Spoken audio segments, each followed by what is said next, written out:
کوچه رسیدن، برای ترسیدن به وقت بوسیدن، برای خواهرم خواهرت خواهرامون، برای تغییر مغزها که پوسیدن، برای شرمندگی برای بی‌پولی، برای حسرت زندگی معمولی، برای کودک زباله‌گرد و آرزوهاش، برای این اقتصاد دستوری، برای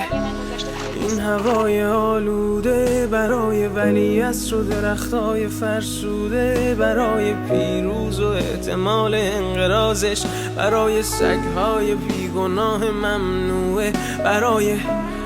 گریه های بیوقفه، برای تصویر تکرار این لحظه، برای چهره ای که میخنده، برای دانش آموزا، برای آینده.